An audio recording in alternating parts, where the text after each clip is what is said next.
గ్రామంలో శుభాభివందనాలు తెలియజేస్తున్నామండి.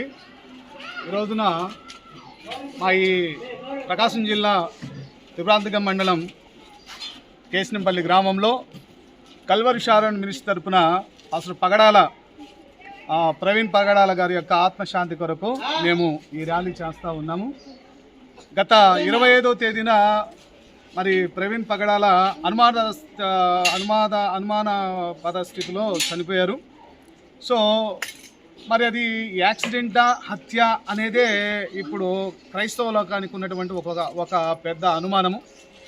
సో అది కనుక చూస్తూ ఉంటే, యాక్సిడెంట్ కనుక చూస్తూ ఉంటే అది యాక్సిడెంట్ మరణంలా మాకు కనిపించట్లేదు. అది 90% అది హత్యలాగానే కనిపిస్తూ ఉంది. మరి పోస్ట్ మార్టం రిపోర్ట్స్ అనేటివి రావాలి.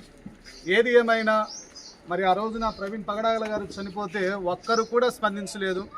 ఇరు రాష్ట్రాల నాయకులు కూడా ఎవరు కూడా స్పందించలేదు. క్రైస్తవ సమాజానికి పాస్టర్ ప్రవీణ్ పగడాల గారు ఆయన ఎంత ముఖ్యుడో మరి ఈ 2 రాష్ట్రాల నాయకులకు తెలియజేసే విధంగా మేము ఈ శాంతియుత ర్యాలీ చేస్తూ ఉన్నాం. ఆయన చనిపోయినప్పుడు కనీసం ఏ ఒక్కరూ కూడా ఆంధ్ర రాష్ట్ర ముఖ్యమంత్రి కానీ చంద్రబాబు నాయుడు కానీ, అలాగే ఉప ముఖ్యమంత్రి పవన్ కళ్యాణ్ గారు కానీ, అలాగే తెలంగాణ రాష్ట్ర ముఖ్యమంత్రి రేవంత్ రెడ్డి కానీ ఎవ్వరు కూడా కనీసము ఆ లోకల్లో ఉన్నటువంటి ఎమ్మెల్యేలు కూడా ఒక్కరు కూడా పట్టించుకోకుండా ఒక్కరు కూడా మరి ఆ మృతికి సంతాపం తెలిసినటువంటి సందర్భాలు లేవు. మరి క్రైస్తవ లోకం అంటే అంత చులకన అండి? అంటే క్రైస్తవులు ఏం చేస్తూ ఉన్నారు?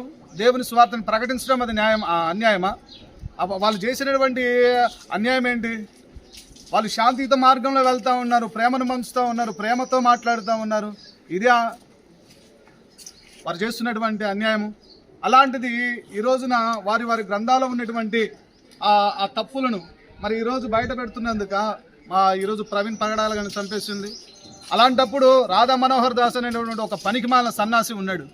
మరి నిన్నటికి మొన్న రాజమండ్రిలో ఆ రోడ్డు మీద తరతరాలుగా వెనక ఉన్నటువంటి ఆ సమాధుల తోట ఉంటే దాన్ని తొలగించండి, దాన్ని తీసివేయండి అని ఎంత అసభ్యకరంగా మాట్లాడాడు. మా ఆరాధ్య దైవమైనటువంటి యేసుక్రీస్తు ప్రభువాన్ని ఎన్ని రకాలుగా దూషించాడు. మరి మేమేమన్నా అన్నామా? మేము గనక తిరగబడితే ఈ రాధా మనోహర్ దాసు లాంటి వాళ్ళు ఎంతసేపు అండి వాళ్ళు? కానీ మాకు మా ప్రభు నేర్పించింది ప్రేమ, మా ప్రభు నేర్పించింది ఒక మంచి మార్గం. ఆ మంచి మార్గంలో మేము నడుస్తున్నామే తప్ప ఈరోజు ఎన్ని రకాలుగా ఎంతమంది మమ్మల్ని దూషించినా మేము సర్దుకొని పోతానే ఉన్నాం. దెబ్బకు దెబ్బ, పన్నుకు పన్ను, కన్నుకు కన్ను అలాంటి సిద్ధాంతం అయితే ఎవరు ఉండేవారు కాదు. కానీ